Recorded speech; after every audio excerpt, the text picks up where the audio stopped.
ప్రియుడు దూరం పెడుతున్నాడని ఆయన భార్యపై వైరస్ ఇంజెక్షన్ తో దాడి చేసింది ఓ మహిళ. ఆలస్యంగా వెలుగు చూసిన ఈ ఘటన కర్నూలులో చోటు చేసుకుంది.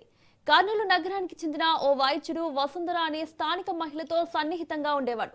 కొన్నాళ్ల కిందట వైద్యుడికి వివాహం కావడంతో వసుంధరను నిర్లక్ష్యం చేశాడు. దీంతో ఆమె వైద్యుడి కుటుంబంపై కక్ష పెంచుకుంది. ఈ నెల 9న వైద్యుడి భార్య బైక్ పై బయటికి వెళ్తుండగా ఆమె వాహనం పై నుంచి కింద పడిపోయేలా చేసింది.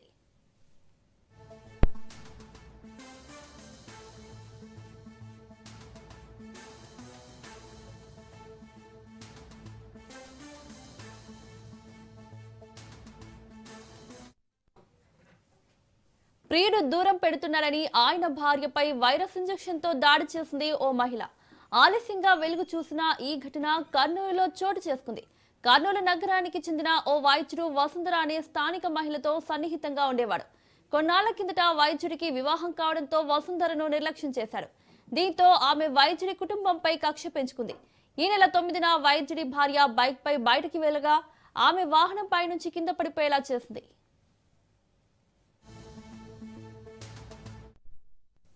అలా రోడ్డుపై వైద్యుడి భార్య పడిపోగానే సాయం చేస్తున్నట్లు నటించిన ముగ్గురు వ్యక్తులు ఆమెను ఆటోలో ఎక్కించారు. అప్పటికే ఆటోలో ఉన్న వసుంధర ఆమెపై వైరస్ ఇంజెక్షన్ తో దాడికి దిగారు. బాధితురాలు గట్టిగా కేకలు వేయడంతో వారంతా అక్కడి నుంచి పారిపోయారు. బాధితురాలు వెంటనే ఆసుపత్రిలో చేరి చికిత్స తీసుకోవడంతో ప్రమాదం తప్పింది. బాధితురాలి భర్త ఫిర్యాదు మేరకు కర్నూలు 3వ పట్టణ పోలీసులు కేసు నమోదు చేసి దర్యాప్తు చేపట్టారు. సీసీ కెమెరా ఫుటేజ్, ఇతర సాంకేతిక పరిజ్ఞానం ఆధారంగా వసుంధర, ఆమెకు సహకరించిన మరో ముగ్గురిని అరెస్ట్ చేశారు.